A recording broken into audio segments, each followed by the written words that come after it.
through the rush hour on a motorcycle and you're on the outside of the traffic, and it's an ideal machine for an urban environment. I wouldn't want to sit in a traffic jam coming home and going to work every day. It's crazy. And people look at you as if you're some kind of antichrist. It's unbelievable.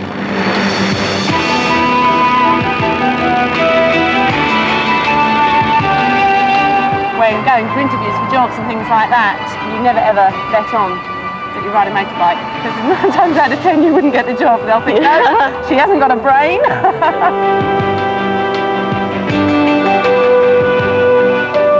There's no such thing as a dangerous motorcycle, only dangerous people.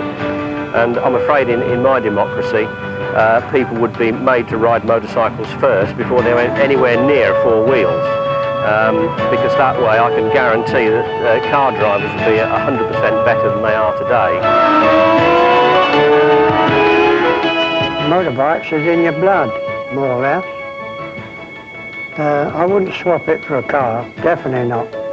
Motorbikes is motorbikes, different world altogether.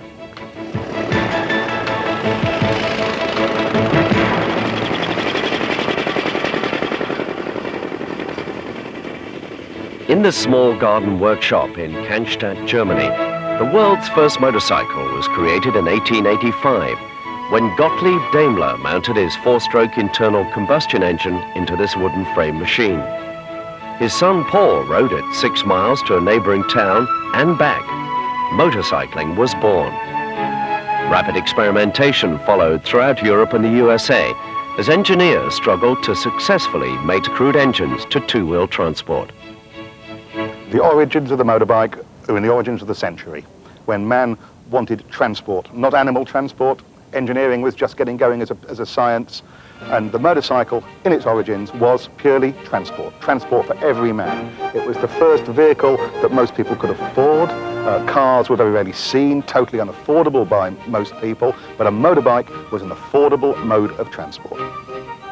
In the early years of the industry, they were still very much like push bikes, like bicycles with an engine in them.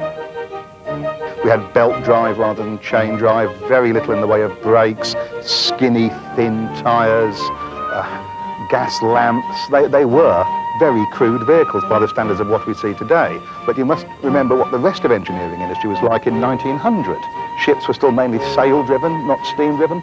Turbines nowhere near. It was quite revolutionary. This was the possibility of non-animal transport for every man coming over the horizon. Reliability was a matter of the owner as much as anything else, and some luck. You certainly wouldn't have wanted to go from London to Birmingham or anything on one, I must say, but there are great feats of reliability done today on them, and indeed, when they were current, people used to use them for some quite fearsome journeys and races. I think you had to have a very sympathetic owner to produce the best out of the machinery. One such early pioneer is Phil Seymour, who's ridden and raced motorcycles for almost 70 years. When I was 16, and coming from a push bike onto a motorbike was quite something. You felt like a millionaire, and sailing along without pedalling again, it was things to come. Yes, very good. I've been riding bikes ever since. In the racing days and trials, scrambles, hill climbs, you name it, we've been there. Right, this is a 1910 Royal Enfield with a motor Sacoche engine, 325cc. It has a friction clutch, 2-speed, no kickstart. To operate it, you either have to run with it or turn it over on the back wheel. First of all, you turn the petrol on. The bottom one is for the petrol, and the top one is for air. When it's cold, you shut the air right down, a little bit of throttle. Your throttle is on your hand control, not twist grip like not the modern ones today. And you give it a little bit of oil, about every 1.5 miles once you get going. You set your ignition back a little retarded, otherwise it kicks back at you to start it up. Once you get going, you're fully advanced. Then to get it in gear, you gradually push this in. slowly until you're away. Once you get going about 10, 15 mile an hour, you can go into top as fast as you like. To neutral, you bring it back to midway again, and you're in neutral. Applying the brakes, you just put your foot on here, and your front brake here. The front brake is similar to the push bike. It's just got two brake blocks, and although it works perfect, you'll find best part of the bike some days was fitted like that. The rear brake is fitted to this rim with a block at the bottom, similar to the I'd call it the forerunner of the disc brakes of the day. You'll find this is a chain drive one, which was very modern at them days. You'll find that most of the bikes, the Triumphs, and a lot more of them, was belt drive. It's quite comfortable to ride. The springing's quite nice. Phil and his Royal Enfield are inseparable. It rarely lets him down. Not bad for a discarded bike he unearthed in a bed of nettles and swapped for a packet of cigarettes almost 60 years ago. We've had it so long, we'd miss it if it wasn't here. It's a part of the family, really.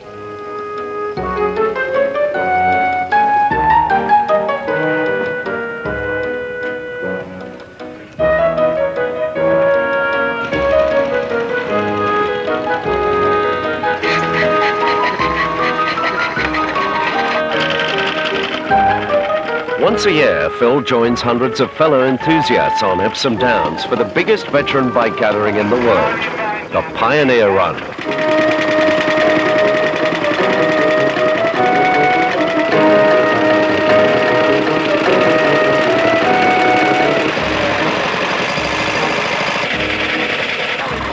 In the early morning light, the 325 participants prepare their bikes for the off.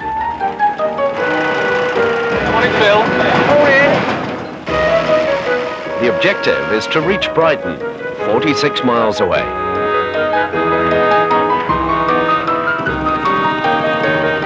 This is the 48th consecutive year that Phil and the Enfield have participated in this motorcycle marathon. They almost always reach their destination.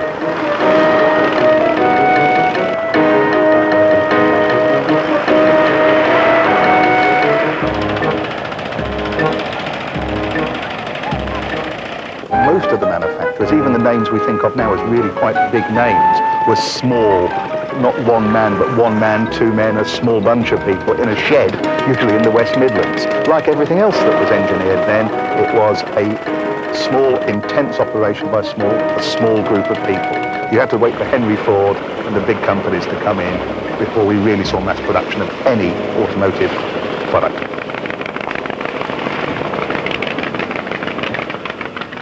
By the outbreak of the First World War, the production leaders, if you like, were emerging from the pack, and it's easy now to look back and see who those companies were. We all know the story of T. Lawrence on his Brough Superior racing the Bristol Beaufighter. So the Brough was the top dog sports machine of its era, is still thought of by enthusiasts as being something very special indeed. It has its place in literature as well as engineering history. But I think it's fair to say that it was the First World War that really moved things on. As always, industrial production technology moved on in the 4 years of wartime, as much as it would have moved on in 25, 35 years of peacetime. And by the time we got to the 20s, then we really had what we would recognize as proper industry in this country. After the First World War, we developed a complete mature industry with the big leading companies, the names we all know, the BSA Triumphs, the AJS, the Matchless, the Nortons of this world. We also had still a good range of peripheral companies, small specialist companies and oddball companies indeed.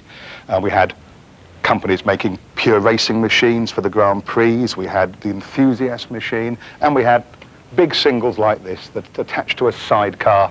That was the family transport for every man. The real classic days of the British industry are regarded as the post-war years up to the late 60s, when the Japanese invasion finally happened. Much as the late days of the 30s, you had the British industry building a variety of usually big single-cylinder and twin-cylinder machines. The Grand Prix bikes still being mainly single-cylinder, fighting a handful of exotic multi-cylinder Italian machines, but only on the Grand Prix tracks, not for worldwide sales. What we now had was a massive industry. I think as late as 1970, the motorcycle industry exported as much in cash terms to the States as the whiskey and the car industry. In fact, we were third, the motorcycle industry, in terms of dollar exports. Quite a phenomenally large industry. The glory days of that British success were celebrated each year in the annual TT races on the Isle of Man, when British bikes and riders held sway. The name of Norton was synonymous with that success. Between 1907 and 1973, they won the senior race 20 times. It seemed as if the sun would never set on British bike supremacy.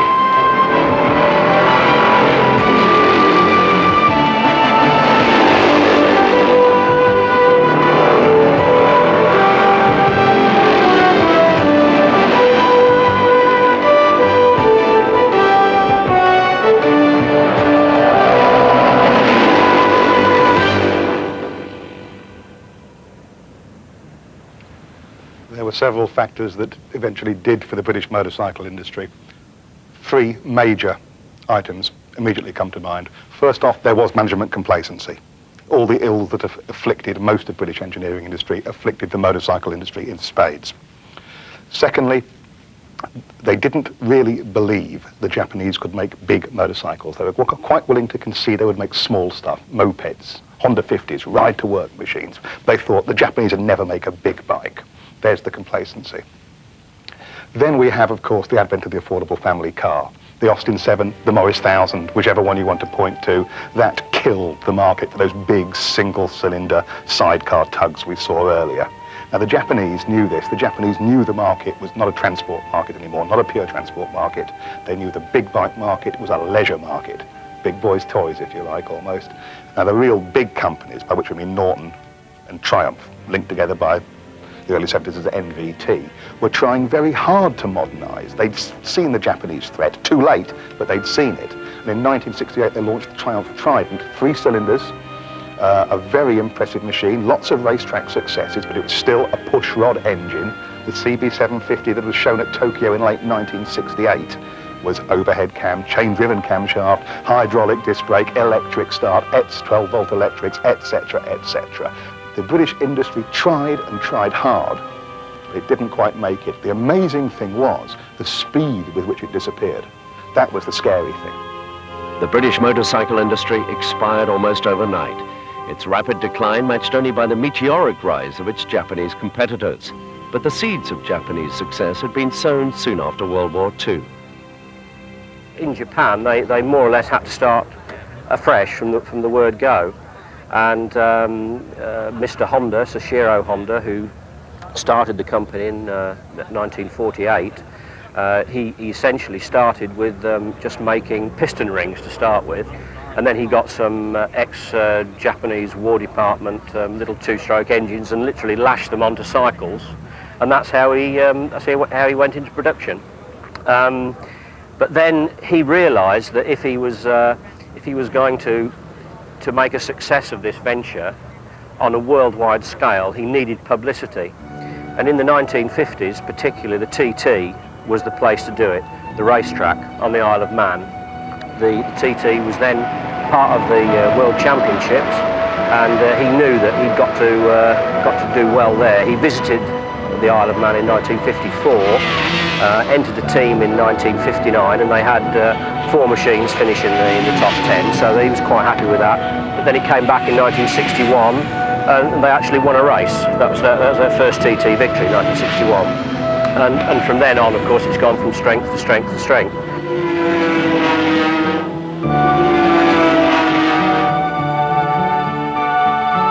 Japanese domination on the racetrack was rapidly matched by runaway success in British showrooms. the Japanese motorcycle industry is remarkable in the same way that the Japanese electronics or camera industries are utterly remarkable. The motorcycle industry went straight from building mopeds, clipping little 50cc engines onto bicycle frames in dirt-floored factories. They went straight from that to making multi-cylinder superbikes that killed our industry.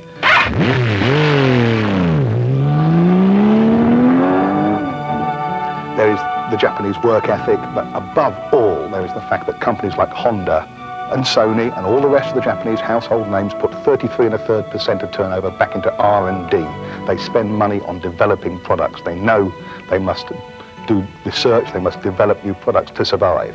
That's what they do, and they do it better than anybody else. Saying all four of the Japanese manufacturers are alike is like saying that every Japanese person looks the same. It's actually not true. Each company has a very, very different characteristic. And in very Japanese fashion, let's take Honda, the biggest of the big four. It's like a Kurosawa film. It is a whole pyramid of workarounds labouring to do the will of the master at the top, i.e. Mr. Honda, now deceased, but they did his will. And Mr. Honda's attitude to life was technology will solve your problems. And he gave his engineers problems, they solved them with technology. Honda is a technological company, whereas at the other end, Suzuki is much more traditional in its design, in its engineering, in its approach to marketing. In the middle between them, Yamaha has an almost Zen fringe to it and does some very strange things, whereas Kawasaki is part of actually a shipbuilding company, a tiny section of a giant company run by enthusiasts who do what they want. So there is a great difference between the four Japanese manufacturers. We will always go for what's beyond the horizon. You know, the next piece of technology, innovation, whatever it's going to be, even in marketing terms. What you get now with a motorcycle is, yeah, performance, obviously, but it's part of the ultimate package, but you get the safety, you get the handling, the tyre technology has improved immeasurably in the last decade or so, and basically we're talking about safety. Although they're quick, they're a hell of a lot safer now than they've ever been before. The performance you get with a motorcycle is almost a byproduct of the technology. So I have no problem in defending that whatsoever. We wouldn't obviously openly encourage anyone to break the laws of the land. Everyone knows the stakes, and everyone knows they should know how to behave on the open road. But it would be ridiculous having a motorcycle with this specification only allowed to do 70 miles an hour. It would be an absurd idea, you know. That really would be sort of 1984, and that's not what we're here for. We're here to provide what people want. Okay, this machine will cost £18,000, but you know, you don't need to spend that much to thoroughly enjoy your motorcycling. Giving the customers what they want has transformed motorcycle retailing. The scruffy, oil-besmirched corner bike shop has given way to the plush, air-conditioned showroom with its glittering wares. The clientele is also changing. We're very commonly seeing people who used to ride, stopped when they got married and had a family, but now their children are growing up, they're deciding to come back into it. That's a very important part of the market at the moment. But we're also now beginning to sell to people who are very much interested in the exciting side of motorcycle. It's very much moving in the direction of expensive, exciting, powerful motorcycles being bought by people who are using them as toys. Here we have a Virago 1100, which very much appeals to the type of rider that wants a relaxed form of motorcycle. He will buy the XV 1100 because it's a very comfortable bike. He won't be encouraged to ride it fast, very laid back. It's an alternative to buying a Harley Davidson. It's a very big trend at the moment. A lot of people like to buy these custom-styled motorcycles. Here we have a different sector. We have trial and trial bike style. These bikes are bought by people who like the off-road style. Ironically, although they have off-road capability, most people will just buy the style and have no intention of taking them off-road. The main feature is that they're very high off-the-ground machines. The reason for this is to give good clearance if being used off-road, to avoid the rocks, bricks, and what have you. So they're very much designed to keep the rider high off the ground, thus not to damage the underside of the motorcycle. And you notice the tyres on this model here are knobbly. That's to get better grip on loose surfaces. Here we have a selection of down-to-earth motorcycles. They're basically learner motorcycles. They're very easy to ride, very cheap to run, and they're designed to get people through their tests. They can also be used to provide very cheap forms of transport. It's probably cheaper to ride one of these machines in front of us here now than going on the public services. Very, very economical machines. In this corner here we have a selection of what is generally known as sports bikes.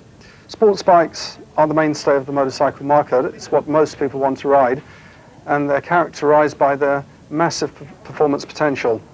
These are the sort of machines that give you incredible high performance for very low cost relative to the equivalent car. For example, this model here, ZZR 1100, is one of the quickest motorcycles on the road. It has a very high speed, top speed capability, well in excess of 170 miles per hour.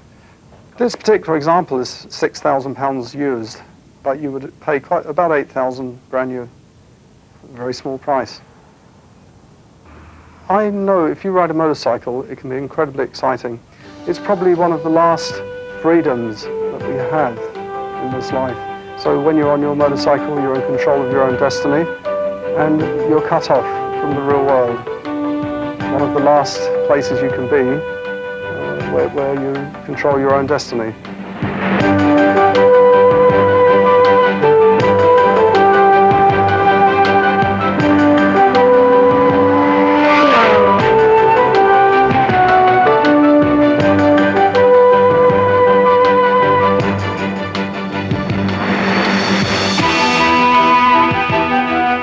It's man and machine, as it was, I think, man and horse.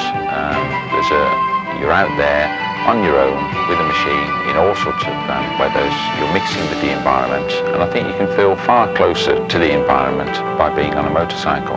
You're not cosseted in a tin box, as some motorcyclists would call it, the car. You're out there, and so you're at one with nature, at one with the elements. You can take that both ways. It's the sun and the rain and the snow, but you're part of the world that we live in.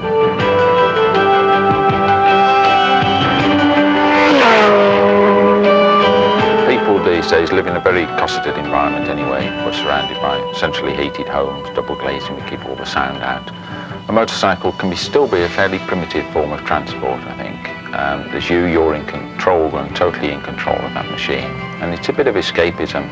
I've often likened it to flying, and I think that a lot of RAF pilots, they like motorcycles, and I think it's because of this feeling. You don't steer as much by sort of steering wheel or even pull the handlebars. You do it by body language. It's your input into the machine, and so that allows you to sort of live with your soul. You haven't got a radio, you live with your own thoughts, and you concentrate on what you're doing. It's good escapism.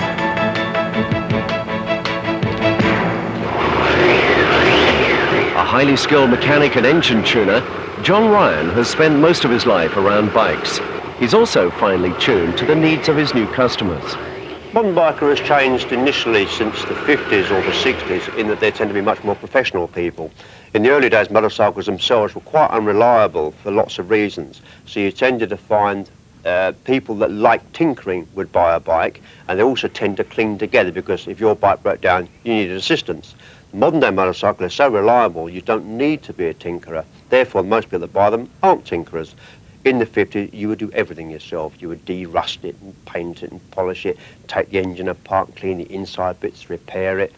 You also tend to find in the earlier days that a very great club atmosphere existed in motorcycling, something which perhaps is missing today. But people on bikes would tend to club together, would meet in cafes, coffee bars, parks almost. Battersea Bridge was a good place, this sort of thing, where you would meet of an evening outside the gates of Battersea Bridge and just meet with people with similar interests. It was a way of life, really, a social thing. John is still a proud member of the most famous motorcycle club of that era, the 59 Club, formed by Church of England minister Bill Shergold. Bill took the bold decision of going to one of the big haunts of rockers, as they were then, which was the Ace Cafe on the North Circular Road. And he says in his own words, with great trepidation, he went along there one evening expecting to be attacked or thrown into the nearby canal, went on to ask these chaps to join his youth club and perhaps come to a prayer meeting. And he was very surprised to find they were actually quite okay. They welcomed him, listened to him, and the following Sunday, a huge number turned up at his church. It was so successful, in fact, that he invited them to join the club, and there was a large section of the 59 club now devoted to motorcycling, and now the club is in fact 100% motorcycles. God, by whose power all things in heaven and earth are made holy, we pray thee to bless and hallow these machines, and all our machines, and grant we may use them always to thy glory, and for the good of our fellow men, through Jesus Christ our Lord. Amen.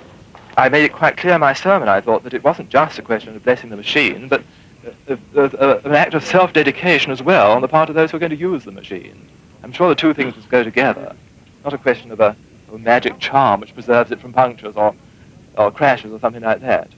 What do you hope will result from this service?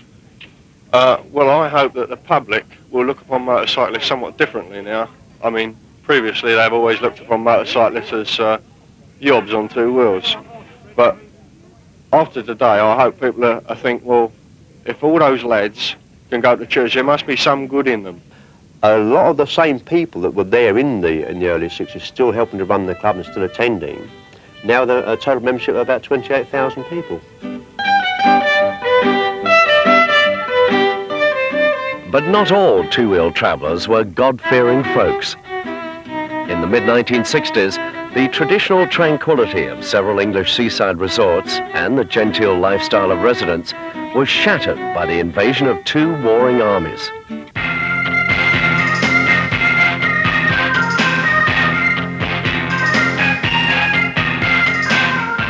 A new social phenomenon was born on two wheels. Cheap personal transport brought young men and women from the cities to south coast towns such as Margate, Clacton, Hastings and Brighton.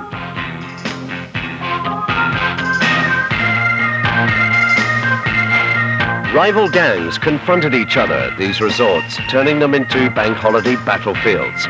In the public mind, motorbikes and scooters spelt trouble. The mods and rockers had arrived. I was a rocker. Rockers were people that rode motorcycles as opposed to people that rode scooters. In the 60s particularly, and particularly the mid-60s, let's say 65 onwards, there were two distinct groups of motorcyclists. Those that rode the Lambrettas and Vespas of the day, which are the scooter types, those that rode the BSAs and Triumphs. For various reasons, and some of this was to do with films of the time, people that drove scooters tended to be much more smartly dressed with nice suits and an anorak type thing called a parka, whereas motorcyclists tended to wear leather riding gear. Primarily for protection more than the others, because leather is very good at absorbing wind and wet and things like this. But the two distinct groups then grew apart. The chaps that rode the scooters tended to be called mods because of their modern appearance, and those that rode the motorcycles tended to be termed rockers. So effectively, if you rode a big motorcycle and wore leather gear, you were a rocker. The people that tended to ride motorcycles also tended to like rock and roll. Therefore, you were a rocker, one who danced to rock and roll music, and that was as simple as that. Because of the two camps, trouble arose. Why? I don't know. This unfortunately did happen. There were problems, particularly suicides, particularly in bank holidays, Easter bank holidays, these sort of things. Yes, there were problems there. They were stupid. Lots of people got hurt. Lots of damage was done. Lots of laws broken. But why? No more answers than you would get with football hooligans now. Absolutely none. It's an outlet for them in one way, but they've seen no wars or anything like that, and I think that's the bottom of it. You know, I think they're gathering together. They're an army. That's their idea. There's no doubt about it whatsoever. I believe if it were possible to disqualify them from driving these scooters or motorbikes, which I look upon in some way as an offensive weapon. It's what they use to get here, to indulge in this riotous, destructive behavior. If we could deprive them of these weapons, shall I put it that way, it would confine them. While the boys in black confronted the boys in blue, others simply enjoyed their bikes.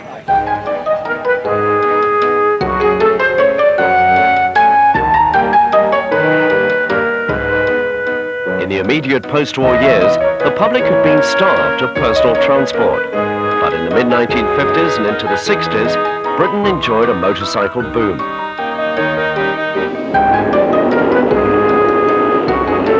In sport, work and leisure, they made the most of their machines, often testing them to the limit.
Until the 1960s, motorcycling was a freewheeling affair with few restrictions.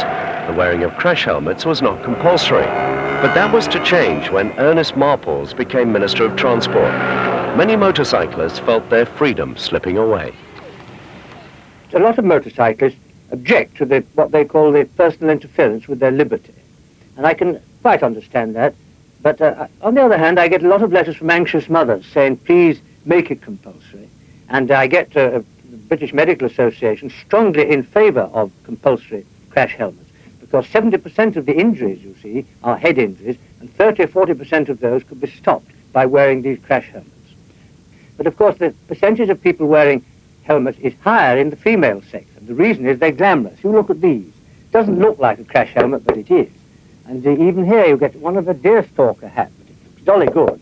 And I don't see any reason at all why they shouldn't be worn, because they look nice and they do protect the person. And besides that, of course, it would make it much easier in our hospitals.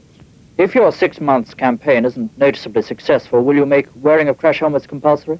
Well, I couldn't say now, but I think the best thing to do is to see how we go in the 6 months. We'll reassess the thing after 4 months and then reassess it at the end of 6 months. And if there has been a big improvement, that'll be one thing. If there's been a very tiny improvement, then I really seriously should have to consider making it compulsory. The wearing of crash helmets, of course, did become compulsory. And in 1981, Minister of Transport Norman Fowler decided that further measures were needed to improve motorcycle safety. You see, the worst situation is at the moment that so few new motorcyclists going onto the road for the first time actually are trained. The figure's something like 85% do not have any training at all. I think that's a terrifying figure, and this is what this initiative is trying to do something about. If voluntary training and all the incentives we are now giving for training is not to work, then clearly we will have to consider other means, because it is a matter of really desperate importance that we do something about these motorcycle accidents. When the government introduced compulsory basic training, I think it had a great impact on people. Motorcycles were no longer readily accessible to people. I think they had to make a conscious decision to get into bikes. There's two things there really. One, they know they've got the hurdles to face of actually going through tests, and also they've got to actually pay for this. This isn't a gratis training thing. So they've got to pay this considerable expense there. And no one actually likes being tested, or not very many people do like actually being tested. So I think there's a hurdle there. So that's acted as a sort of a sieve, if you like, for sorting out the people who are really interested in motorcycling from the ones who are just going to ride a motorbike as a sort of an easy means of transport, and perhaps an interim thing until getting a car licence. That basic training has been compulsory for all aspiring motorcyclists since December 1990. It is the first hurdle they must overcome on the path to gaining that precious motorcycle licence. There are two categories riders are divided up into. There are the people who have had some sort of previous experience, whether it be years ago or on holiday in Greece or what have you, and there are people that have never seen a motorcycle before. Both are catered for. Obviously some are going to take longer than the other to pass their test, They will learn everything that they need to know, not just to pass a test, but to stay alive out there and be safe. I mean, we teach you to ride defensively. We tell you exactly what you're looking for. A lot of people ride naturally and see naturally, but we teach you to ride with forward planning, is what we call it. The further ahead you can see, the more time you've got to react to anything. So that's what we basically teach and preach. You really need to do that on a motorcycle because you haven't got any protective shell around you. So the further ahead you plan, the better it is for you. So that's what basically the motorcycling's all about. Stage 2, it's front brake, a little bit, just where you start to feel the pressure underneath your fingers.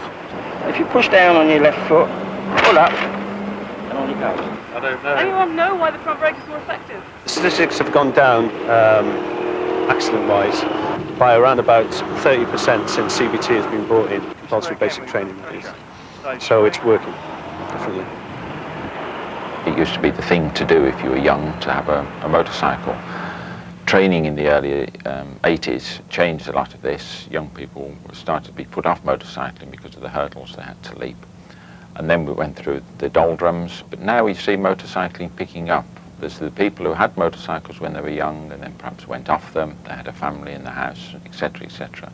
And now they see nice sports bikes out on the road or whatever. They've got some disposable income, and so they think, I shall buy myself a motorbike. And these are the ones that are called born-again bikers. Basically, it's my youth. I go back to Easy Rider. That was the film when I was young. I've wanted one from then. Now I'm old enough to afford one, and I've got one. Simple as that, really. If you were, I would call an everyday bike motorcyclist, then you'd be riding the Japanese type bikes or the newer type British bikes. But yes, the Harley is a dream. Every time I get on my Harley, I get a thrill. It's to me, it's absolute heaven. Harley heaven. Harley heaven. In the days when I was a mod, they say that a few years later the mods become Harley riders with all the chrome, and that's it. Can't get a better bike. I think from my own point of view, it's the engineering. It's an old-fashioned long-stroke engine, terrific noise, thump along forever at about 50 miles an hour, and a great touring machine. The engineering is superb on them. And I suppose a little bit of what Brian was saying, back to the old days when there was a bit of mystique. You know, they were all over the place. Everyone enjoyed riding them, and there was this rivalry between the mods and the rockers, and I suppose you either went one way or the other. Women love Harleys and Harley drivers. I've had Porsches, I've had Ferraris, and I must say, and my wife is next door, that you know, women absolutely love Harleys. Especially, you know, younger women. Wish only we could get some younger women, but we find that the younger girls, even girls of, you know, very young teenagers, love the sound and look of a Harley. If you talk about the sex appeal of a Harley, just look at the bike. That's all I can say. Just look at it. It's the leather and the chrome as well, I think, that makes them more appealing. It has to be. I've got a 16-year-old daughter, and sometimes I go and pick her up from boarding school in the Harley, and you should see all the girls are basically lining the grounds of the school. What do they like about it? I don't know. It's the combination of the old and the new, and it's just lovely machinery to look at. And together with the sound that the Harley does and the image that it portrays, it's just, you know, irresistible. The ultimate pose machine. But some Harley owners have a reputation that all the posing in the world cannot match. Hell's Angels are the most committed motorcyclists in the world. It is 101% all of the time. We are so totally involved with our bikes and with biking that it's difficult sometimes to see what else there is outside of that. Our ethos, I'm not absolutely sure. I've been in it a long time and I'm still not absolutely sure if we've got a philosophy or not. I like to think we are our own philosophy, that we actually go out and live the life that a whole lot of other people who maybe ride Harley Davidsons or whatever else only do it at weekends. We do it all of the year, all of the time.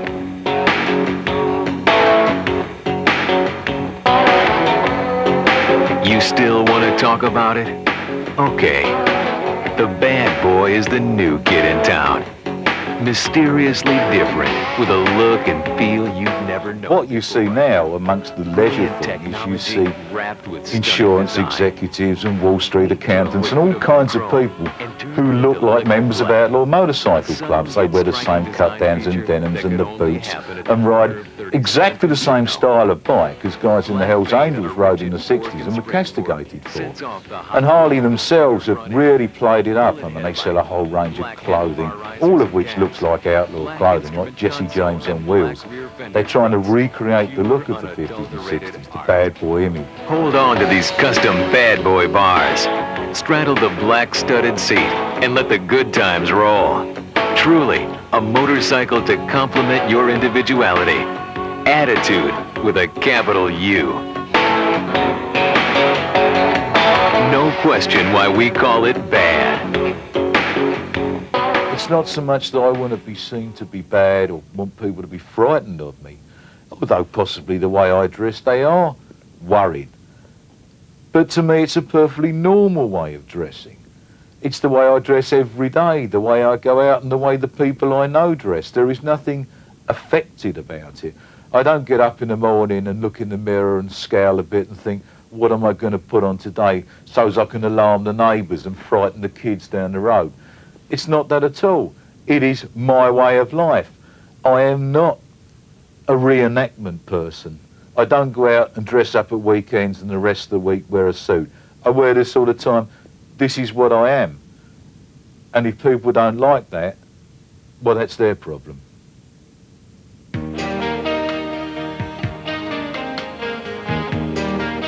Motorcyclists come in all shapes and sizes, and so do their bikes.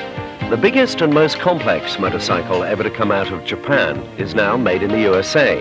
The Honda Goldwing has grown to 6 cylinders, 1500 cc's, and 2 up can weigh over half a ton. The ultimate luxury motorcycle, it inspires love or loathing. But for proud wingers, ownership is only part of the Goldwing experience. If you've got a bike such as a Goldwing, the Owners Club really is a part of the ownership of the bike. To get the best out of the bike, I would always recommend people to at least to go along, talk to members of the Goldwing Owners Club, and if it's what they want out of the motorcycle, then it's certainly an integral part of it. The camaraderie, the friendship that abounds. I think the Goldwing Owners Club's average rider is somewhere between about 42 to 45 years old.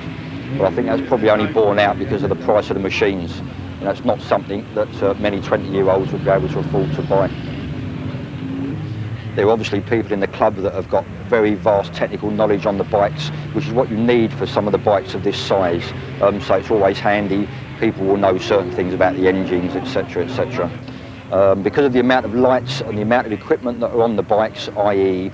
intercoms, radio cassettes, CBs, electric, air suspension, they all require quite specialist skills. So once again, yeah, there's probably much more than is needed on the average sports bike. We like to go out most weekends when the weather permits, and we'll be starting from as early as Easter and going right through until the August bank holiday and beyond. Camping weekends, we like to promote family, so we like husbands, wives, kids. And then once the season gets underway, we'll start travelling abroad, going to most of the European destinations and as far away as Norway and Sweden, right down to Spain and Portugal. And it's all very much a part of owning a Goldwing. I've had sports bikes for many years, and we've been a long way on sports bikes. Sports bikes, unfortunately, give you a lot of stress, a lot of wind noise, and travelling distance on sports bikes is very stressful. This particular machine, you can travel 2 up, towing a trailer. We've travelled from Turin back to our house just outside Haywards Heath in 1 day, totally unstressed. You almost feel as though you could do it again without taking a break. They're so good to ride.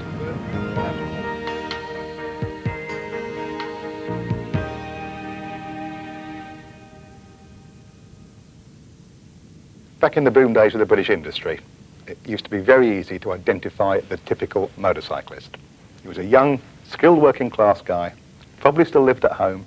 He was an apprentice, toolmaker, or a skilled guy in a company like the ones who made these motorbikes in the West Midlands. That guy is almost extinct now.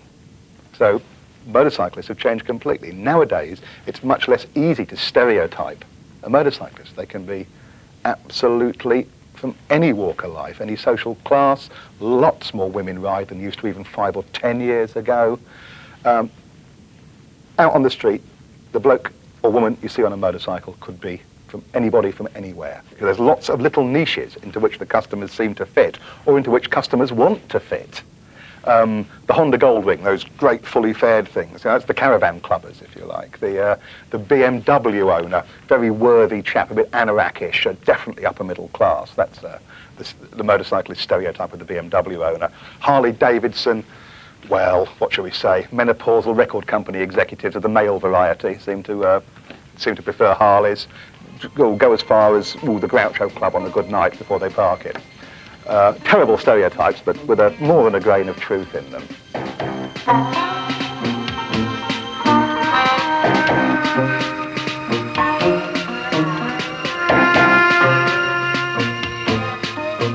Traditionally, the bike world has been a male domain, with the little woman confined to the pillion seat. But with the changing face of motorcycling, the manufacturers are targeting a whole new market. The female factor has entered the motorcycle equation, as more and more women are being encouraged to redress the balance and take control of their own machines. Ooh, male-female thing. I think if I'd been born bloke, I'd still ride a bike. It's not like I ride a bike to make a statement about being a woman, because I'm not into that at all. I ride a bike because I like it, and I don't really care what anybody says about it. I get a lot of stick on this because I can only get one leg on the floor, which is fair enough. It's quite a laugh, because you just sort of wobble your way around and you're going to a rally, you've got all your camping gear on the back, but I like it. I've had male chauvinistic opinion. I've got off my bike, I've been shouted across at the road, hey little girl, what are you doing on that big bike? I've also had nice compliments from men who've turned around and said, take care, it's women like you that we need. So, yeah, like I said, I ride a bike purely and simply because I enjoy it. I don't really care what other people think, and my husband will testify to that because he never wanted me on a bike. I do have a car now. I didn't. For the first 5 years I was riding, and my bike was my sole means of transport and my means of enjoyment. It's much more pleasurable now to use the car for the carting around of shopping, and that's. I used to do shopping on my bike. Yeah, doing your shopping on a bike. Piles of shopping. There's like panniers there and some throwovers there, and you strap some Sainsbury's bags on the back there. There's sort of wobbling down the road. And it's when the bottom of the bag goes, your tomatoes and your cucumbers rolling down the road. That's happened to me before. It's quite funny. Males always look at bikes, don't they? And I get off the bike, take the helmet off, and they sort of, my God, it's an old crinkly. You know, they really weren't expecting that. So I get quite a buzz out of that when they see that. Yeah, there is a bit of showing off aspect, actually. I do like the, you know, that I can show off on it, to be honest. It's a terrible admission, isn't it? No, it's great. Men, if I draw up on my bike, because it is it attracts a lot of attention, I draw up to a traffic light set and give the sidelong glance. And they'll get what I call the starting gun response. They'll start to edge forward and edge forward. Now I can do one of two things. I can either open up the throttle as soon as the lights turn green and they don't stand a chance, or I just sit there and watch them put their foot down. And then when they get in a traffic jam, I'll cruise by doing about all of 25 miles an hour. And look at them, because yeah, they're not going to beat me, and there's a little point. You get the look. And then I usually look at them and give them a grin and then pull away. I've got to admit, I do my boy racer routine at the lights. If I think I'm not going to get caught, and then just look back and go, ha, gotcha. Tough luck on the guys. None of mine are. We're getting on the bikes and they'll just have to cope with it.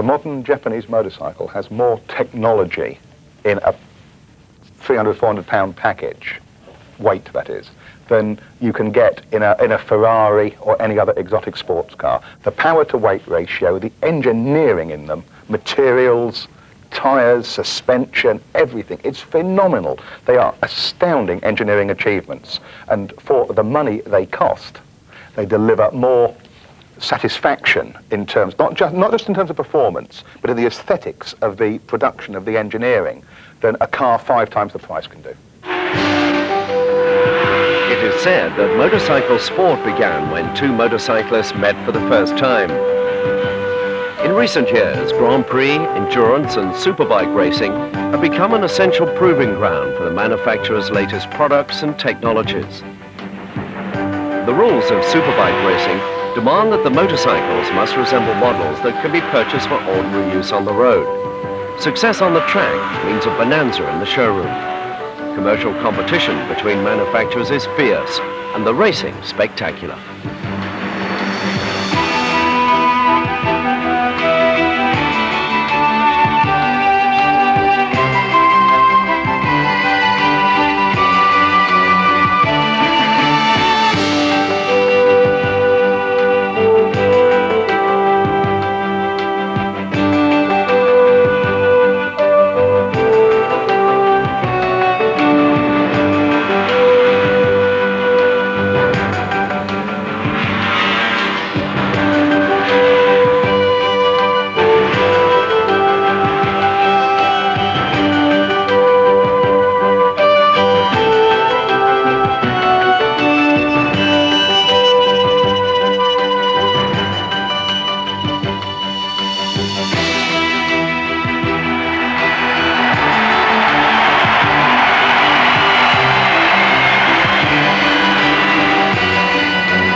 Very near future, what we're going to see on the technological front on 2 wheels and on 4 is ever more sophisticated engine management packages, electronics that control your engine to make it economical, as clean as possible.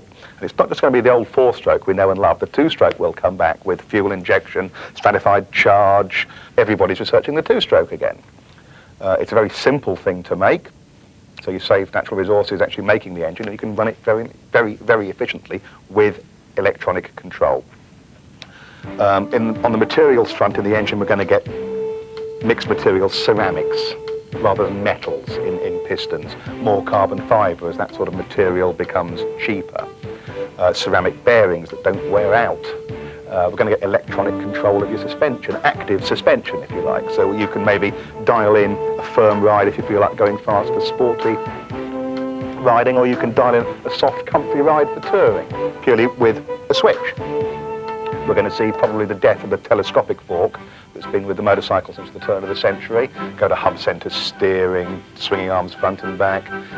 Motorcycle manufacturers, especially the Japanese ones, have always been at the forefront of technology, and they're going to stay there. The most modern motorcycle factory in the world, but it is not in Japan.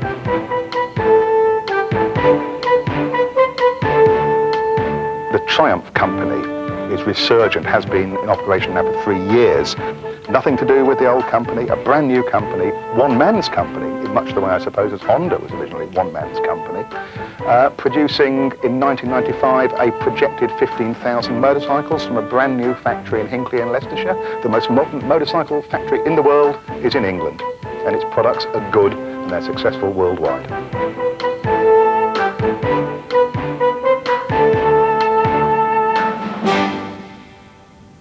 The new Triumph have performed a very clever trick indeed. Very, very good marketing with a very good product. Now, the new Triumphs are not at the cutting edge of technology.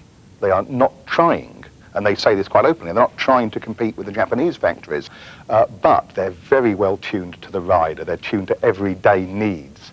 And they're just great motorbikes to ride. Good, solid pieces of machinery. In fact, some of the old British virtues re-engineered. The product is brilliant. Absolutely first class, yeah. I can say hand on heart. We actually went out of our way to try and get the franchise here. We didn't have the franchise until very recently, the last 2 years. It's a much sought after franchise. We are very pleased and very proud that we are part of the image, part of the team. The product is absolutely fantastic.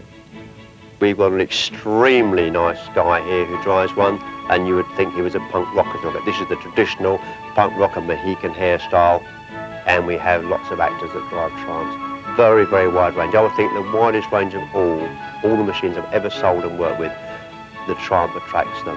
And I think again it's because it's British, and lots of people like to buy British.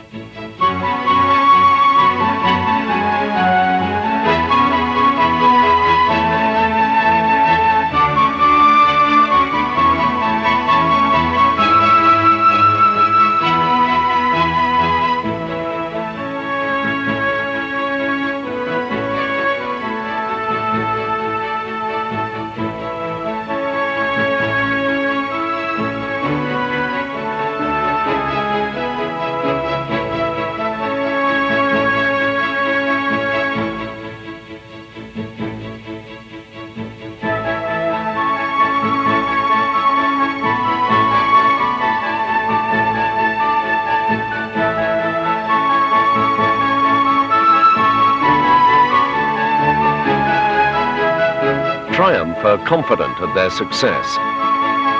But the future won't belong to Superbikes alone.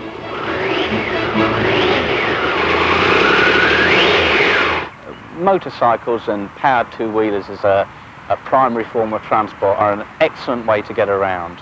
They're clean, they're green, they run on unleaded fuel, they don't take up vast amount of space in the city.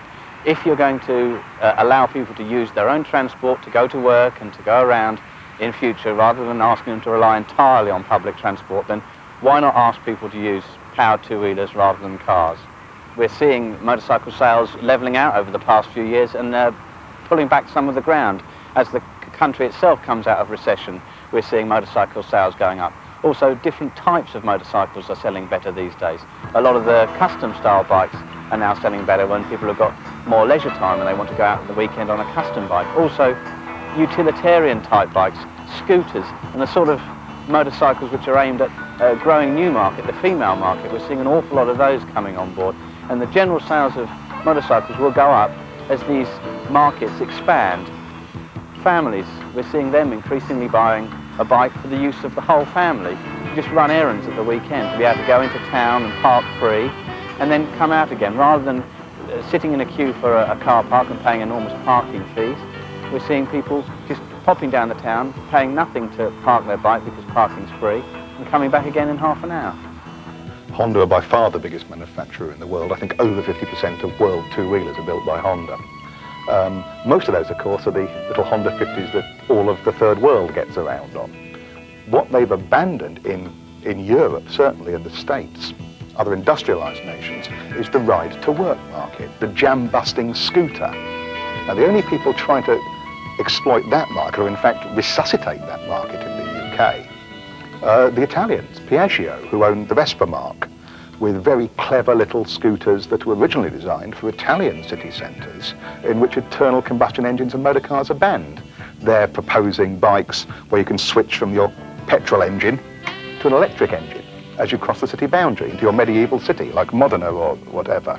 And they're the only people actively selling that sort of ecologically satisfactory traffic buster at the moment. The Japanese are dabbling with it at home in Japan, but they're not exporting that technology at the moment.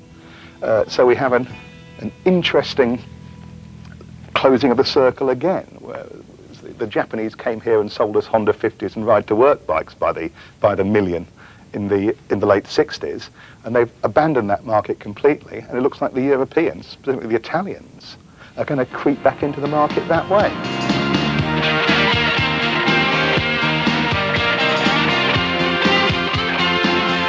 But it's not just new machines which will change motorcyclists' riding habits. The very freedom which the motorcycle has provided since its creation over 100 years ago is under threat. I think there's a huge threat facing motorcycling. Most of it is coming from the EC, who seem to be able to conjure up directives at a moment's notice and put vast amounts of resources into pursuing absolutely pointless exercises. They were trying to curtail bikes over 100 brake horsepower. And if you say, why bikes over 100 brake horsepower, it's only when you ride one you actually know what a great thing it is. But in actual fact, the number of bikes of that power involved in accidents is tiny. And they produce all kinds of reports to try and establish that they're a threat to life and limb, and they aren't. I think motorcyclists are really alarmed that we're an endangered species, and if we don't do something now and do it strongly, then we're in danger of disappearing by the 21st century. And I think that's what's galvanised opinion. There's several pieces of legislation coming through the European Parliament at the moment. One of them is called anti-tampering. The other is a ruling on emission levels, and another one is on noise. But if we take the anti-tampering one first, it appears to be an attempt by well-meaning commissioners to stop people doing any work on their machines at home. In other words, the home mechanic. Traditionally, motorcyclists have had an affinity with the mechanics of their bikes and the engines, and like to alter them, modify them, tune them, etc., etc. This legislation will mean that manufacturers will have to make machines that have components that cannot be tampered with by the home mechanic. You will have to take it to a garage, a workshop, or back to the manufacturer. And so that seems to be an unnecessary infringement of people's liberty. They come up with all kinds of absurd things, like we've got to wear compulsory fluorescent clothing to certain EC standards and things. I don't want to do that. I ride a bike because the freedom of riding that bike is so important. The last thing I want to do in the world is throw myself down the road or have an accident. And we've got to bear in mind that 80% of accidents involving motorcycles involve cars as well. And a huge percentage, by far the largest percentage of those, are the fault of the chap in the car. To me, it's absurd. I mean, if we are the victims and yet we bear the brunt of the legislation. And I think if it gets out of hand, it is going to kill motorcycling as we know it. And that, to me, would be a tragedy. No matter how fast a car or how exciting a car, whether it's a Ferrari or a Porsche or whatever, there's not the same feeling when you drive it fast as there is on a motorcycle. On a motorcycle, you really put yourself against the elements. You put your own skill on the line. You put your own life on the line sometimes. To get a machine, a motorcycle now, an extremely fast one, and some of ours will do almost 200 miles an hour, to get the machine somewhere and put it to its limits, to go around a bend, as you see on the racing circuits, with the machine heeled over to an almost unbelievable angle, have your knees scraping on the ground, to do that, have that feeling of excitement, and to afterwards bring it back under control and bring it to a stop and think, yeah, that was good. It is an unbelievably exciting experience. You really feel free, away from everything, from the job, from the parents, from the dole queue, whatever. When you get out on a nice open road, a few good S-bends on a nice motorbike.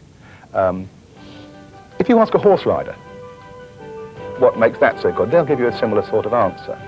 It's just that feeling, indefinable feeling. If I had to explain, you wouldn't understand.